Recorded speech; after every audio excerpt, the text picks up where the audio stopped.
Hello बच्चों, आपका स्वागत है।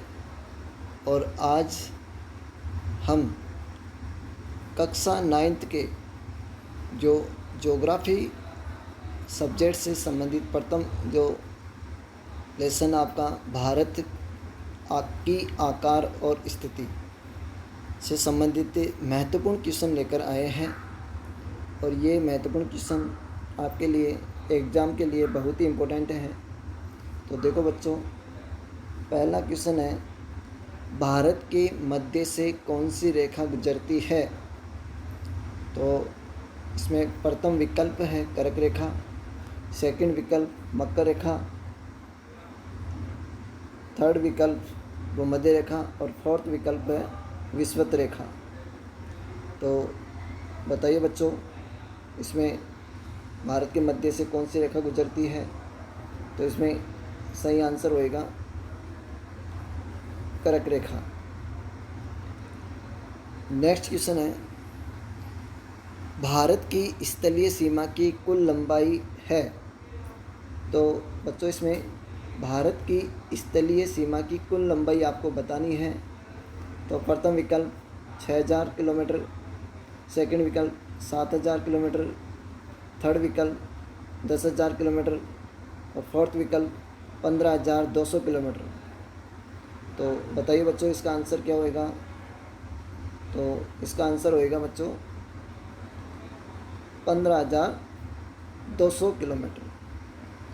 तो नेक्स्ट क्वेश्चन देखते हैं, स्वेज नहर को कब खोला गया? स्वेज नहर को कब खोला गया? तो इसमें प्रथम विकल्प है 1860 ईस्वी में, 1869 में, 1879 में या 1896 में। तो बताइए बच्चों, इसका आंसर क्या होएगा? तो इसका आंसर 1869 में। अब नेक्स्ट क्वेश्चन देखते हैं, भारत की पूर्व से पश्चिम की लंबाई है। तो बच्चों, इसमें आपको भारत की पूर्व से पश्चिम की लंबाई बतानी है। तो इसमें पहला ऑप्शन है 3,214 किलोमीटर,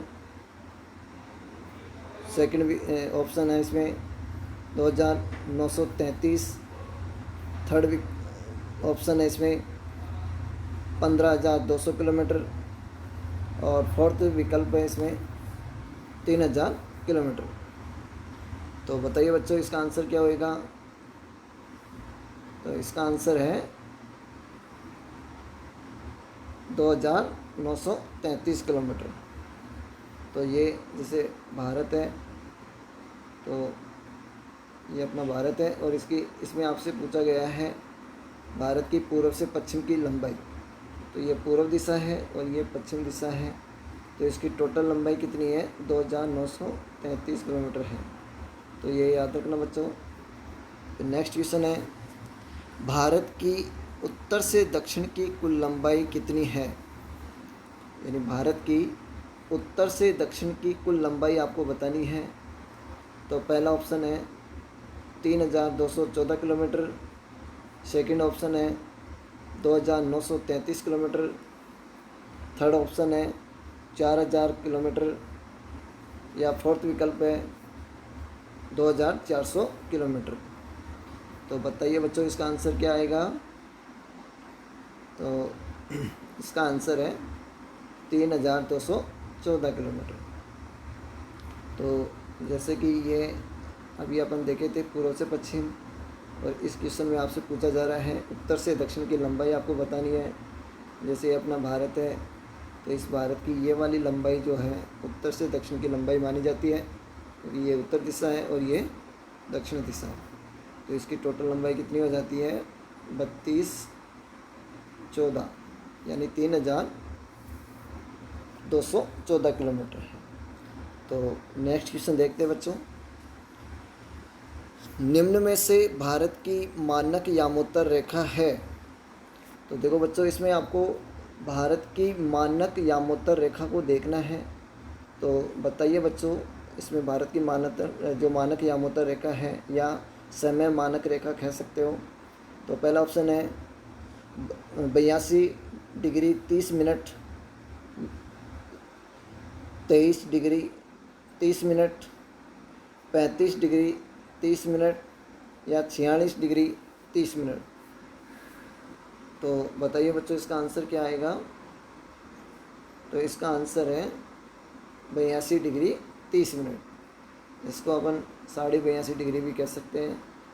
जैसे ये अपना भारत का मैप है और इस भारत के मैप में से जो अपनी यामोत्तर रेखा है वो कहाँ से गुजरती है वो अपन को देखनी है। तो ये वाला जो पार्ट है यहाँ से ये रेखा गुजरती है, 82.5 डिग्री कह सकते हो इसको, या 82 डिग्री 30 मिनट भी कह सकते हो। तो ये 82 डिग्री 30 मिनट यानी 82.5 डिग्री कह सकते हो। ठीक है, तो इसका आंसर ए आएगा। तो नेक्स्ट देखते हैं। नेक्स्ट क्वेश्चन है, भारत का सबसे दक्षिणी बिंदु कौन सा है। तो देखो बच्चों इसमें भारत का सबसे दक्षिणी बिंदु आपको बताना है। अब दक्षिणी बिंदु कौन सा है, जैसे ये अपना जो भारत है, इस भारत का जो दक्षिणी बिंदु आपसे पूछा जा रहा है, ये अपना भारत का मैप है और इस भारत का जो मैप है तो इसका जो दक्षिणी बिंदु आपको दिशा ही पता होगी। ये दक्षिण जो आता है अंडमान निकोबार में है, तो इसमें आपको बताना है। तो पहला ऑप्शन है इंदिरा कोल, सेकंड ऑप्शन है इंदिरा बिंदु, तीसरा ऑप्शन है इंदिरा गांधी या चौथा ऑप्शन है सर क्रीक। तो बताइए बच्चों इसका आंसर क्या होएगा। इंदिरा बिंदु। तो इंदिरा बिंदु जो बताया जा रहा है आपके, ये इंदिरा बिंदु निकोबार, अंडमान निकोबार जो है और निकोबार जो नीचे की तरफ है उसका सबसे दक्षिणतम बिंदु माना जाता है। ठीक है, तो नेक्स्ट क्वेश्चन देखते हैं बच्चों। अरब सागर और बंगाल की खाड़ी किस महासागर के भाग है। तो देखो बच्चों आपको क्वेश्चन को देखना है, अरब सागर और बंगाल की खाड़ी किस महासागर के भाग है। तो पहला ऑप्शन है इसमें प्रशांत महासागर, दूसरा ऑप्शन है हिंद महासागर, तीसरा ऑप्शन है अटलांटिक महासागर और चौथा ऑप्शन है आर्कटिक महासागर। तो बताइए बच्चों इसका आंसर क्या होएगा। तो इसका आंसर है हिंद महासागर। तो जैसे ये अपना भारत है और इस भारत की किस तरफ आपको पूछा जाए भाई, जैसे ये अरब सागर है, ये आपके बंगाल की खाड़ी है, तो ये दोनों हिंद महासागर के भाग हैं। हम नेक्स्ट क्वेश्चन देखते हैं बच्चों। भारत से कितने देश स्थलीय सीमा बनाते हैं। तो इसमें आपको ये देखना है कि कितने देश हैं जो भारत से स्थलीय सीमा बनाते हैं। तो पहला ऑप्शन है 6, सेकंड ऑप्शन है 8, थर्ड ऑप्शन है 7 और फोर्थ ऑप्शन है 9। तो बताइए बच्चों इसका आंसर क्या आएगा। तो इसका आंसर है 7, यानी 7 देशों से जो भारत की स्थलीय सीमा बनती है। अब स्थलीय सीमा कौन सी होती है, ये जैसे भारत 2 प्रकार की सीमाएं बनाता है, एक तो होती है स्थलीय सीमा, एक होती है तटीय सीमा। तो ये तो जलीय सीमा हो गई यहाँ से लेकर यहाँ तक, और जो ऊपर वाली जो सीमा है वो स्थलीय सीमा कहलाती है। तो ये 7 देशों से बनाता है। 7 देश कौन कौन से हैं, पाकिस्तान है, इधर अफ़गानिस्तान है, ये आपके चीन है, इधर आपका नेपाल है, इधर आपका भूटान है, ये म्यांमार है और ये बांग्लादेश है।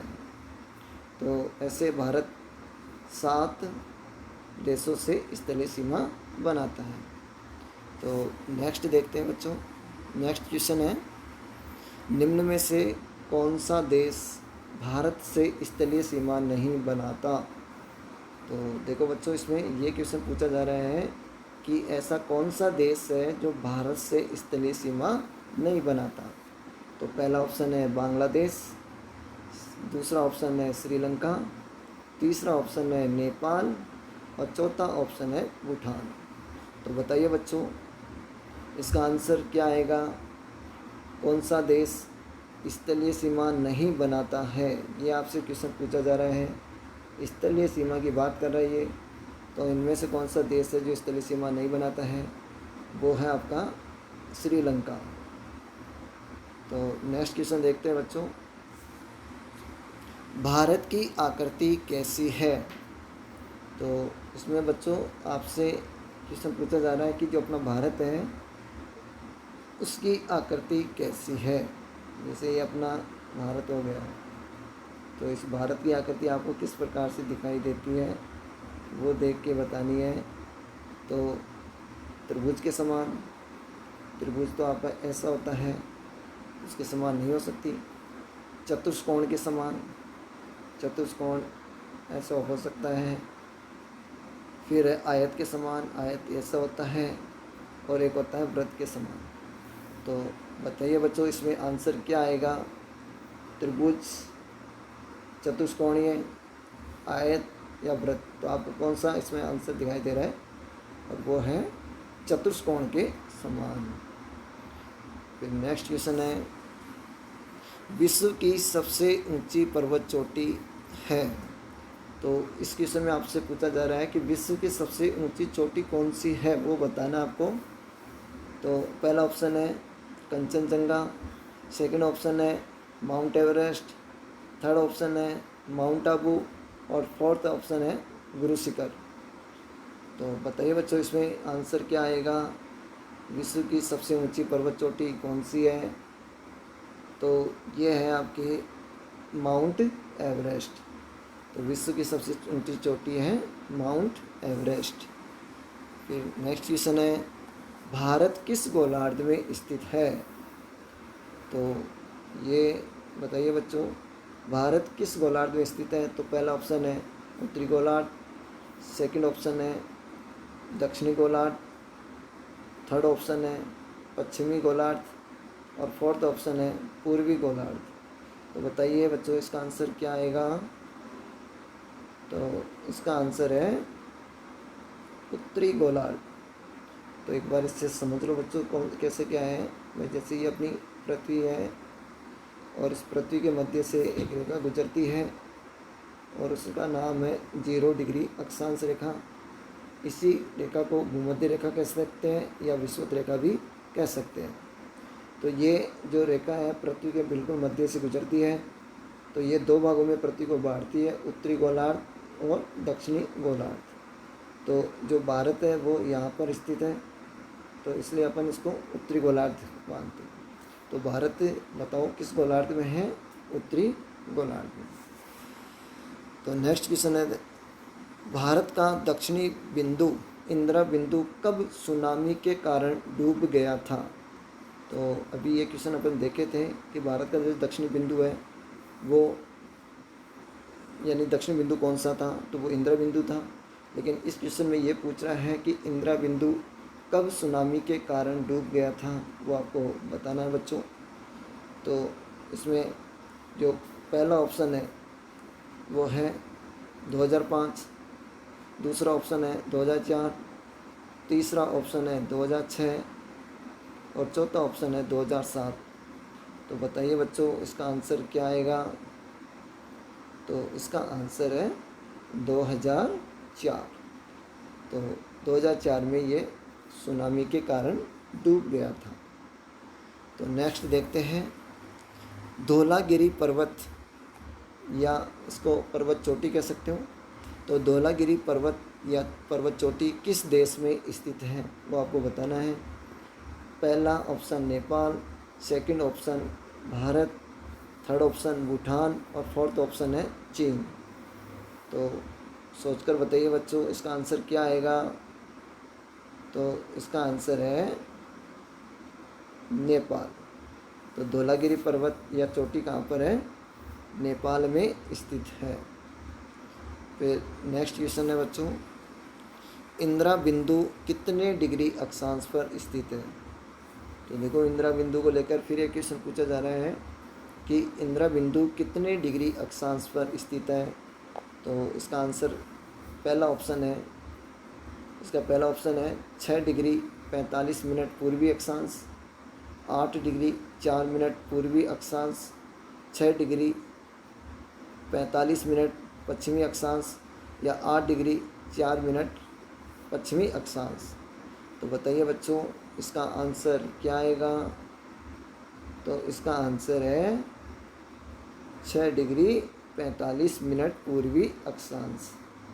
तो जैसा कि अपन देखे थे, ये जो भारत है और इस भारत में, हाँ, जो आपके ये वाला जो पॉइंट है वो तो 8 डिग्री 4 पर है, 8 डिग्री 4 मिनट।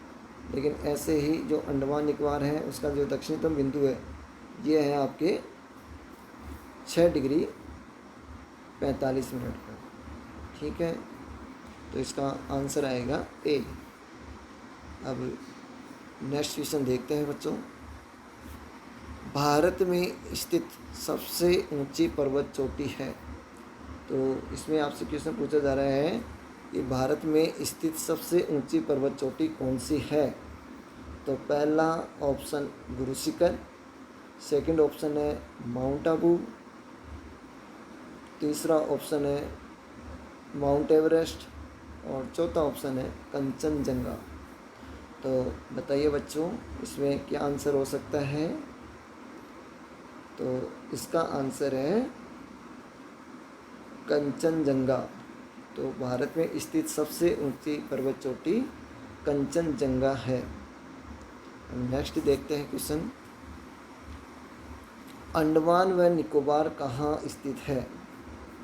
तो अंडमान व निकोबार कहाँ स्थित है ये क्वेश्चन पूछा जा रहा है। पहला ऑप्शन है बंगाल की खाड़ी, सेकंड ऑप्शन है अरब सागर, थर्ड ऑप्शन है प्रशांत महासागर और फोर्थ ऑप्शन है आर्कटिक महासागर। तो बताइए बच्चों इसका आंसर क्या होएगा। तो इसका आंसर है बंगाल की खाड़ी। भाई जैसे ये अपना भारत है और इस भारत के किधर की तरफ बंगाल की खाड़ी है, तो ये बंगाल की खाड़ी है और इस बंगाल की खाड़ी में यहाँ अंडमान निकोबार स्थित है। तो इसका आंसर क्या हो जाएगा बंगाल की खाड़ी। और ऐसे ही ये अरब सागर है और इस अरब सागर में यहाँ पर लक्षद्वीप स्थित है। तो ये लक्षद्वीप है, तो आपसे लक्षद्वीप पूछे तब अरब सागर करना है और इधर अंडमान निकोबार पूछे तो आपको बंगाल की खाड़ी करना है। तो इसका अंडमान निकोबार का क्वेश्चन आ रहा है। तो अंडमान व निकोबार कहाँ स्थित है, बंगाल की खाड़ी में है। अब नेक्स्ट क्वेश्चन देखते हैं बच्चों। क्षेत्रफल के आधार पर भारत का कौन सा स्थान है। यानी क्षेत्रफल के आधार पर ये विश्व में भारत का कौन सा स्थान है। तो पहला ऑप्शन है 8वां स्थान, दूसरा ऑप्शन है 9वां स्थान, तीसरा ऑप्शन है 6वां स्थान और चौथा ऑप्शन है 7वां स्थान। तो बताइए क्षेत्रफल के आधार पर भारत विश्व का कौन सा देश है। तो इसका आंसर क्या आएगा बच्चों। तो देखो बच्चों इसका जो आंसर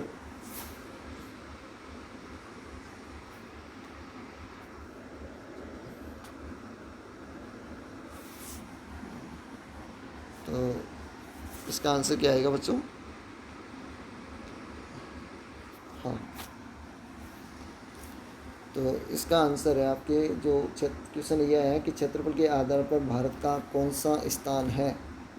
तो सभी को यानी इसमें आंसर आएगा 7वां। क्षेत्रफल के आधार पर भारत का कौन सा स्थान है, 7वां स्थान है।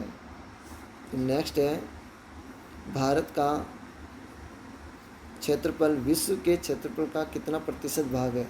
जो भारत का क्षेत्रफल है वो विश्व के क्षेत्रफल का कितना प्रतिशत भाग है, ये क्वेश्चन आपसे पूछा जा रहा है।